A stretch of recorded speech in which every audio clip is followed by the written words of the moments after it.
Right, I would be returning to the graph if I can't find the graph. I found all the other stuff. It was hiding this whole time. But I'm going to talk about schizoid personality disorder, but schizoid symptoms, phenomena, whatevs. But this was definitely one of the new things and one of the fucking frightening things. Because my schizoid was like, it was a clinical syndrome, I think, but just underneath severe personality disorder. And like I said before, when you're hearing all that shit about yourself, it doesn't make you feel very fucking good about yourself, like, or very confident about yourself. It's really fucking shakes you to your fucking core, believe me. And then at the end of all of that, the last one on that list is delusional. And me being sort of, well, thinking I was being objective. Oh, and I'm quite surprised that delusional is actually that low, although it wasn't low. And he went, actually, for delusional to be much higher than that, you'd have to have full-on schizophrenia. Ooh, really? Fuck. Would you be fucking shitting your pants? Because I was. I fucking was. But I was probably shitting my pants more because of the schizoid fucking shit. And it was like, it was one I sort of gradually kind of came to realise. Because if I looked up the personality disorder and just thought of in general of who I was, it's like they tend to be shy and reticent and quiet and all that. It's like, well, yeah, I can be. Everyone can be that. But like, I don't think many people would describe me as that. But there had been like a sort of conscious, what you would call avoidant behaviour. But what to me was therapeutic. But I was literally just going, do you know what? Fuck it. Phone off, whatever, just fucking got at the end of, where was it, the end of 2017, I think it was. I just did 6 weeks with no fucking interaction with fucking anyone. There's a couple of people I texted and said, I'm not going to be around. But other than that, I just didn't fucking, you know, and just did my own thing. I used to make shit. And I found it therapeutic because it took a lot of pressure off of, you know, having to try and fucking muddle my way through existence or continuously explain myself to people who kept asking questions and then didn't understand anyway. And I think that's the sort of point that people say they understand and then they don't. And then you try and explain to them and you spend ages explaining to them and they still don't get it, or they still don't see why you're upset or whatever. And it gets frustrating and infuriating and you think, what's the point? That's like how it kind of gets. And it's probably because I'm talking about shit that doesn't make sense, but it makes sense to me. And where was I going? Like,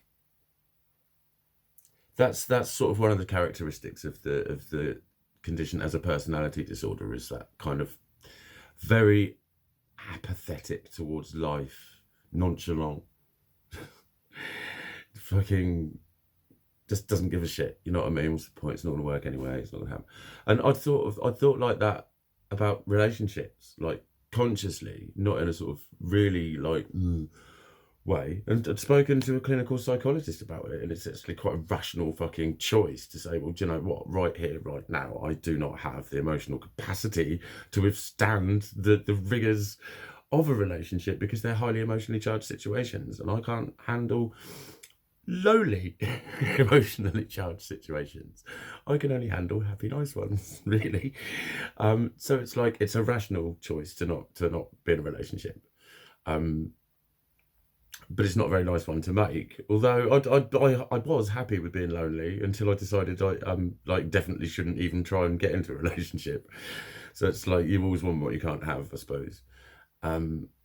But it's also a sort of subconscious characteristic of schizoid personality disorder, is that they just avoid friendships and where they've just got a real reluctance. And we've all met people like that and just sort of know, oh, okay. And they can seem rude or preoccupied or whatever.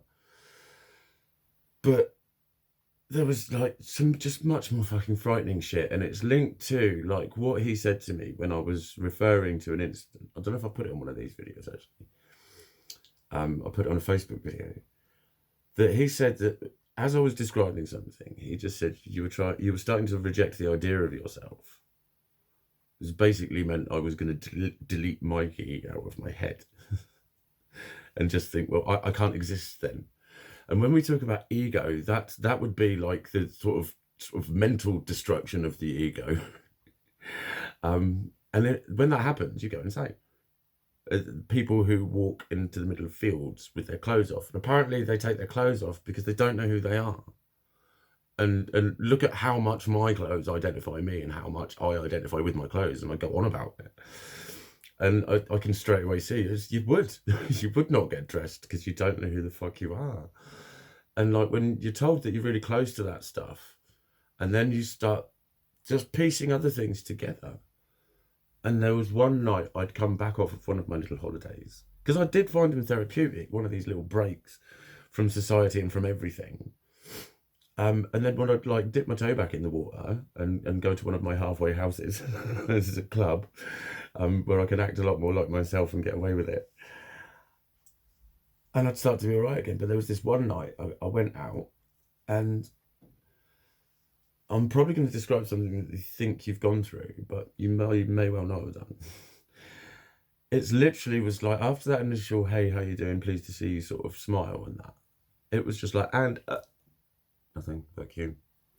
And it wasn't like from anxiety. It wasn't from, oh my God, I don't know what to say. It was just, well, it's a bewilderment and confusion that I can't fucking describe. And bear in mind, this is new stuff. This is not something that we all go through anyway, because it was just the extent to which it affects your life, and as I keep saying, or the severity of it. And when, you know, like it's what's happening when you walk into a room and forget what you're doing briefly. You've just lost your way, and it can be more unsettling than others. But it's like, imagine that happening, and then when you come back, you're still there. And it gets horrifying, and it starts to really, well, as soon as it gets frightening, it starts to fucking accelerate how fucking frightening it is. And it's not a fear of people, it's not a fear of myself, it's not a fear of not knowing what to say, it's just, I don't know what the fuck's happening. And it really isn't something you've been through, I bet you. And so it's like, it's kind of why I returned to this, because it was one of my biggest things that made me really go, fuck, there is something desperately fucking wrong then. And like, my belligerent side would want to go, see, I fucking told you. To people, it was like, I don't even want to do that. I don't even want to do that. And like, this is unwell. This is unwell. So I'm not well. I'm not well here. My brain's not well. It's poorly sick. That's what's happening. That is what's happening. And schizoid phenomena, whatever it's called, it's just described as like a sort of inability or great difficulty to interpret the world around you. And it talks about people's intentions. And so we're always going to go with paranoia, and like that I'm walking around with a conscious fear that someone's going to beat me up, or that, my girlfriend that I don't have is cheating on me. But it's normally the relationship arena, isn't it, where paranoia is like, oh, everyone's cheating on me. And then we psychoanalyze them, going, oh, that stems from a fear of not feeling good enough. So I'll tell you what, I'll tell them that I love them and show them how loved they are. But it's not just about fucking, am I good enough for the opposite sex or any of that shit. It's literally a billion miles away from it. It's literally, who the fuck am I? It's horrible. It's horrible. It's horrible.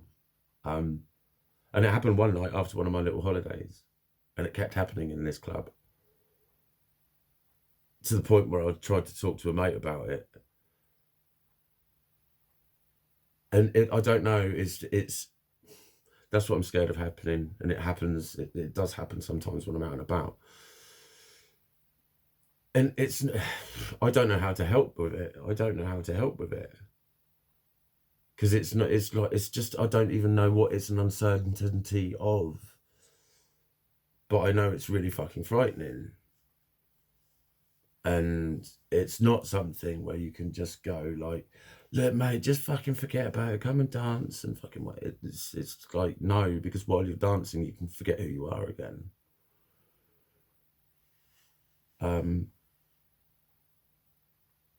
It's cold fucking hard shit, mate, is what it is. It's fucking horrible. And it's the difference between a fucking personality disorder or a learning difficulty or whatever fucking guff else you want to call it, and actually really fucking unwell. And that's like running through the core of a lot of all the other shit. That's why I'm banging trouble. That's why I'm seeing a psychiatrist. And that's why I need to fucking air a lot of this shit. Yeah, I want this to be a fucking real one, because this is, I'm not having a go and going, you don't fucking understand. I'm really just, I'm trying to fucking sit with it and express the fucking, the fear of what I don't know, and how it's nothing like the anxiety of you know, social anxiety, or people are talking about me, or any, it's a blankness, but it's the most frightening blankness ever. And that's what leads to my schizotypalness. The bit I love, the wacky bit, the bit that you love. And that's often why I get really fucking angry about people saying, oh, but it's just you, and you're just lovely, and we all love you. And I just think, because there's this real fucking deep, dark, fiery, fucking horrible, icky, black, nasty thing around. And I don't like it.